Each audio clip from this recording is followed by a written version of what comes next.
So look, Emma, you were coached by Ali. Tell us what that was like. It was interesting. You know, in the beginning it was kind of like Yvonne and Carrie would be kind of like, look girls, look, Ali's coming out tonight now, we need a big turnout, you know, lots of enthusiasm. So excited to see Ali, and next thing, right girls, sprints. And it would be just endless running, and then like I just said it to you last weekend or the weekend before, and it was like, oh, but like it was fun, and I was like, no, it wasn't fun. Well, I thought it was fun. I thought it was like loads of little fun relays that you were doing up and down. Obviously it wasn't that fun, was it not? We were probably the fittest team in Laois like that season. It was gas. I know, she always, Emma always showed huge ability, so it's fantastic to see her here, even if she does give me a lot of slagging in camp. You know, she really makes me feel I'm very old around her. And the opportunity, like when you're on the ground, I'd be like, Ali, do you want a hand up? Yeah, she does. She literally does. So, yeah, it was great to see her playing. She was always committed to training. A bit of a messer at times, but she's still the same. Bit of a messer here and there. I love playing with someone like I would have always aspired to be like, and it's mad to think that like nearly, what was it, 10 years ago? Yeah, probably more. That you were coaching me, and now we're playing alongside each other. Because I remember when you were playing senior with Port Laois, you were asking one of the days, oh, like, when are you 18? Like, when are you going to play? And I was only 13 at the time. She seemed to be around a long. She seemed to be around a long time, and then still only be 13 or 14. So yeah, it's great to see her. I always knew she'd go far and play, and possibly play for Ireland. I didn't realise I'd still be playing when she did.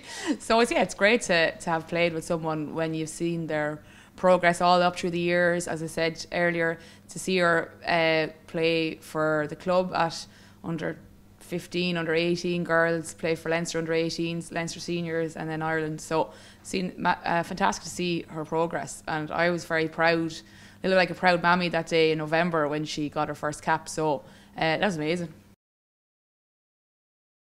And then I'd be just like thinking back over the years of like just things with Daddy. My daddy was coaching, like I think we were down in Thurles one of the days, and I distinctly remember you going into the shop and you buy like you bought a big bag of chocolate raisins, and you ate every bit of it. I did. Yeah, you did. And I remember you saying to the girls on the pitch, I need a minute, I need a break. You don't give me the ball for another 10 or 15 minutes on the wing. Because it was, yeah, Port Laois were doing really well at the time, and you know, you would have been one of the star professional, players. Yeah. Different times. Yeah. Different times. But it was a time where like no one would put a hand on you on the pitch. You'd be flying through girls and whatnot, and that was always stood out to me, and it's just gas thinking back on it now. I think I must learn a lesson not to eat a whole bag of chocolate raisins before a game. How times have changed.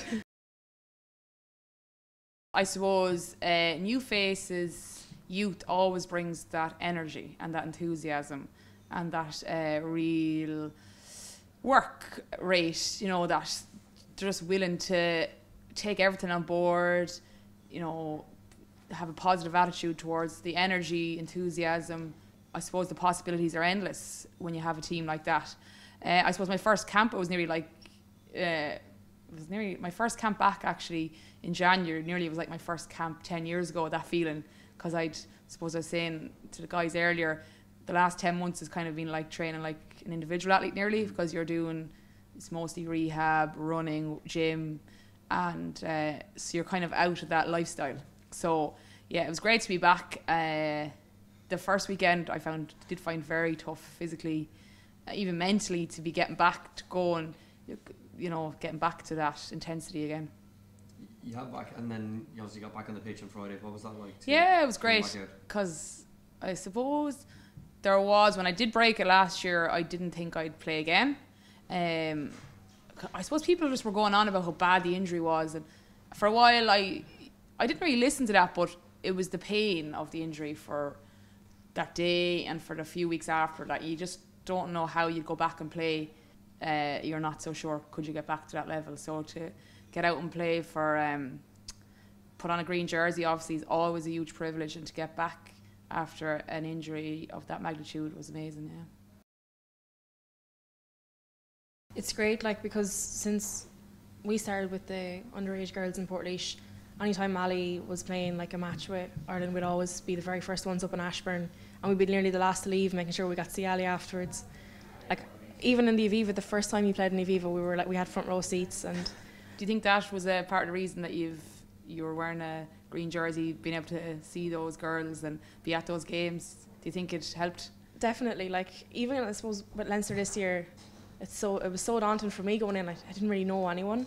So then coming in, like making a few friends through Leinster this year and through the interprovincials, coming into the first camp, I knew people, so it wasn't as scary, and I kind of found my footing then eventually, and I've been loving it ever since. The crack amongst the girls and the culture is it's unreal. It's like a second family.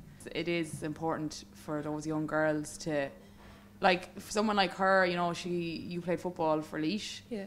And I suppose, you know, maybe if she hadn't gone to those games, she could be going down a different path. You know, you might be playing football for Laois now. So it is important that there's the opportunities for the girls, that they can see the visible role models on the field.